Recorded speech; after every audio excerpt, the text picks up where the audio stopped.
প্রথমে সবাইকে শুভেচ্ছা অভিনন্দন। আমি হাসানুল হক ইনু। আমার বাবার নাম হচ্ছে মরহুম এইচ.এম. কামরুল হক। আমার বাবা মূলত উনি একজন প্রযুক্তিবিদ ছিলেন। তিনি পার্বত্য চট্টগ্রামের কর্ণফুলী পেপার মিল কমপ্লেক্সের প্রধান কর্মকর্তা ছিলেন এবং মাতার নাম হচ্ছে বেগম হাসনায়না হক। এই নওগাঁতে জন্মগ্রহণ করেছিলাম নানা বাড়িতে। আমার পিতার দেশ হচ্ছে কুষ্টিয়ার ভেড়ামারা উপজেলার গোলাপনগর গ্রামে, এবং আমি যুদ্ধকালীন সময়ে দীর্ঘদিন ধরে ঢাকার ৩১ নম্বর এলিফ্যান্ট রোডে আমরা বসবাস করতাম। আমরা 5 ভাই 1 বোন। আমি সবার বড়। আমার শৈশব পার্বত্য চট্টগ্রামের চন্দ্রকোনাতেই কাটে। আমি এসএসসি পরীক্ষা দিই পার্বত্য চট্টগ্রামের Karnaphuli paper mill high school থেকে, এবং 1964 সালে এসএসসি পরীক্ষা শেষ করে আমি নর্ডার্ন কলেজে ভর্তি হই, এবং 66 সালে পরে আমি প্রকৌশল পড়াশোনার জন্য বুয়েটে পড়াশোনা শুরু করি। 1970 সালে ডিসেম্বরে আমার বুয়েট থেকে আমি কেমিক্যাল ইঞ্জিনিয়ারিং এর পরীক্ষা শেষ করি এবং ফলাফলের অপেক্ষায় ছিলাম। আমার স্কুল জীবন থেকে শুরু করে আমি বিশ্ববিদ্যালয়ে পড়ার প্রথম দিকে আমি খেলাধুলার সঙ্গে জড়িত ছিলাম। 1965 সাল থেকে আমি প্রথম বিভাগ ফুটবল লিগে খেলাধুলা করি। একই সঙ্গে সঙ্গে আমি পাকিস্তান সময় ছিল পূর্ব পাকিস্তান ক্রীড়া অংশগ্রহণ করি এবং পূর্ব পাকিস্তান ক্রীড়া দলে সদস্য হই।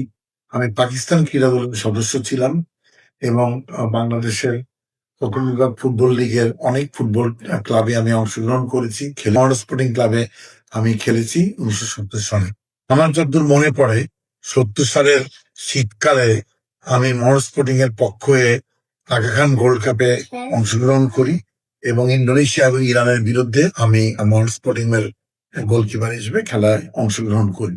1968 সালে বাংলাদেশ প্রকৌশল বিশ্ববিদ্যালয়ের ছাত্রলীগ শাখার সঙ্গে আমি জড়িত হই, কিন্তু 69 সালের অভ্যুত্থানের পরে বাংলাদেশ ছাত্রলীগের সাধারণ সম্পাদকের দায়িত্ব গ্রহণ করি। 69-এর গণ অভ্যুত্থান অত্যন্ত গুরুত্বপূর্ণ বিষয়, এবং 69-এর গণ অভ্যুত্থানের সবচেয়ে গুরুত্বপূর্ণ নেতা ছিল বাংলাদেশ ছাত্রলীগের নেতা এবং ঢাকসুর সহসভাপতি ভিপি জনাব তোফায়েল আহমেদ। 11 দফা ছাত্র সংগ্রাম পরিষদে কিন্তু যে 6 দফাকে অন্তর্ভুক্ত করার মধ্য দিয়ে স্বাধীনতার মন্ত্রটা জনপ্রিয় করতে সহযোগিতা করেন।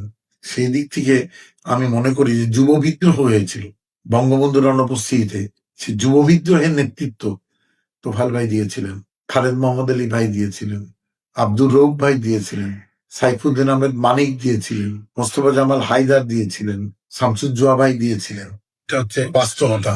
সেই সময়ে একই সঙ্গে আমি বাংলাদেশকে স্বাধীন করার জন্য জনাব সিরাজুল আলম খান, আব্দুর রাজ্জাক এবং কাজী আরিফ আহমেদ এর নেতৃত্বে যে স্বাধীন বাংলা বিপ্লবী পরিষদ তথা স্বাধীন বাংলার নিউক্লিয়াস গঠিত হয়, সেই নিউক্লিয়াসের সঙ্গে আমি জড়িয়ে পড়ি এবং একদিকে বাংলাদেশ ছাত্রলীগের কর্মী হিসেবে কাজ করছিলাম, আরেকদিকে গোপনে আমি স্বাধীন বাংলা নিউক্লিয়াসের সদস্য হিসাবে মুক্তিযুদ্ধের প্রস্তুতি নিচ্ছিলাম।